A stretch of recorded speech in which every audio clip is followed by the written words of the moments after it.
Երևանում կան 10 զբաղվածության կենտրոններ, մասնագետները աշխատում են համապատասխան գործատուների հետ, ձեռք են բերում թափուր աշխատատեղերը, ներկայացնում են աշխատատեղերը եւ միաժամանակ տեղեկացնում են բոլոր աշխատանք փնտրողներին ծրագրի վերաբերյալ, որ կարողանան շփվեն գործատուների հետ։ Ծրագրի նպատակն է միանգամից շփվել աշխատանք փնտրողներին համար հնարավորություն է ստեղծում միանգամից շփվել բազմաթիվ գործատուների հետ։ Այսօր այստեղ ներկայացված են 60 շուրջ 65-67 գործատուներ իրենց թափուր աշխատատեղերով, աշխատատեղերը տարբեր մասնագիտությունների աշխատատեղեր են։ Այս տոնավաճառին մասնակցում են շուրջ 7 տասնյակ գործատուներ եւ ներկայացված է շուրջ 800 թափուր աշխատատեղ եւ կարծում եմ լավ հնարավորություն է աշխատանք փնտրող մեր քաղաքացիների համար իրենց հարմար աշխատանք գտնել այս տոնավաճառի ընթացքում։ Աշխատանք փնտրողների առումով ես կարծում եմ, որ հիմնական խնդիրներից մեկը աշխատավարձերի հետ կապված հարցն է։ Բնականաբար հիմնականում գործատուները ձևավորում են գործարքային աշխատավարձեր, որը եւս տրամաբանական է, ի վերջո կապելով աշխատանքի արդյունքի հետ։ Եվ կարծում եմ, որ այս տոնավաճառի ընթացքում մենք ունենանք ռեալ արդյունքներ եւ գործատուների առումով եւ աշխատանք փնտրողների առումով։ Որևէ աշխատանք էլի, ես տնտեսագետ եմ, բայց դժվար է հիմա իմ մասնագիտությամբ աշխատանք գտնեմ։ Ամենայն դեպս դրան մոտ ոչ ծանր ֆիզիկական աշխատանք էլի որ ծանոթանում եմ, հա։ Չկա, գործ չկա։ Կա, էլեկտրիկ։ Էլեկտրիկ, սվար։ Հիմա այստեղ պետք է որ ինքը լինի բանվոր, ներկարար, փակագործ, սանտեխնիկ, պատշար, բանվոր։ Նման աշխատանքներ ձեզ համապատասխան են։ Չէ, ես մասնագիտություն ունեմ։ Հենց կոնկրետ ձեր մասնագիտությամբ ցավում եմ, բայց աշխատանք ներկա պահին չունեմ։ Ես ման եմ եկել սա քաղաք։ 2-3 ամիս է ես չեմ կարող որ գտնում համապատասխան իմ մասնագիտությամբ։ Աշխատանքները հիմնականում ներառված է ցուցակում։ Աշխատանքները կապված են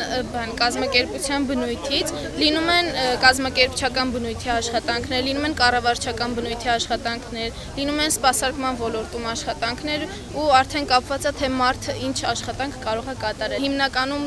տուր կազմակերպություններում են աշխատանք առաջարկում, տուր մասնագետներ կամ կազմակերպիչներ, անգամ կազմակերպություններում ու նաև շատ հավաքարարների, առաքիչների աշխատանքներն են ավելի շատ, խոհարարների աշխատանքները, անգամ այստեղ 37 աշխատատեղ կա խոհարարների համար, բայց հենց այսօր ոչ մեկ չի մոտեցել այդ աշխատանքի պահանջարկում։ Կասեք աշխատանքի համար եք ռեզյումե լրացնում։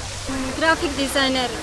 Այսօր հեշտ կամ դժվար աշխատաշուկայում հարմար գործ գտնելը։ Չեմ կարծում շատ դժվար է, եթե աշխատանքային փորձ ունես, ավելի հեշտացնում է աշխատանք ընտրելը։ Պահանջները պատասխանատվություն, ունենան մեծ աշխատանքային փորձ, լինեն աշխատասեր եւ ֆիզիկապես էլ լինեն ընդունակ, որտեղ ասենք այդ բնակավար արտադրությունն է, որտեղ ասենք պետքա որ մարդ ֆիզիկապես ուժեղ լինի։ Մի քանի տարբերակ կան, ռեզյումեները հիմա կտանք, կտեսնենք ինչպես կարձագանք է։ Աշխատանքները կան, պարզապես չկան մարդիկ, ովքեր որ կկարողանան իրականացնել այդ աշխատանքը, ինչպես նաև երբ որ նորավարտ ուսանողից ցանկանում են, որպեսզի ունենա, չգիտեմ, 20 տարվա աշխատանքային փորձ։ Արտադրամասում ունենք թափուր աշխատատեղեր եւ փորձում ենք լրացնել այն մարդկանցով, որոնք ունեն աշխատանքային փորձ։ Բայց փորձում ենք աշխատանքի վերցնել հիմնականում հաշմանդամություն ունեցողների եւ իրենց համար հարմարեցման ծրագրով աշխատանքի վերցնել։ Ճիշտ է գրել եմ մի 2-3 տեղ թողել եմ դիմումս, բայց ոչ մի հույս չունեմ։ Իրոք կլինի աշխատատեղ թե չէ։ Ինձ թվում է ձևական բան է, չգիտեմ։ Ինչու պատճառը որն է։ Որովհետև ոչ մի անգամ չի ստացվել։ Քանի անգամ դիմել եմ, ոչ մի անգամ հրավեր չեմ ստացել աշխատանքի։ Տարիքով աշխատողները որ գային 70-ական 80-ական թվականներուն, այդ աշխատողները ուզենք որ այդ մենք հավաքել։ Հին աշխատողները մենք կփնտրենք որ գային 70-ական 80-ական թվականներուն, ադին որ մենք Ինչի նոր մասնագետները լավը չէ։ Լավ է նոր մասնագետները, բայց նորեն եւ որ այդ հին աշխատողներուն հիմա մենք նոր խելքեր ենք, հիներն ագուզենք, որ միասին ուզենք որ հավաքել որ այսինքն լավ արդյունք ունենա։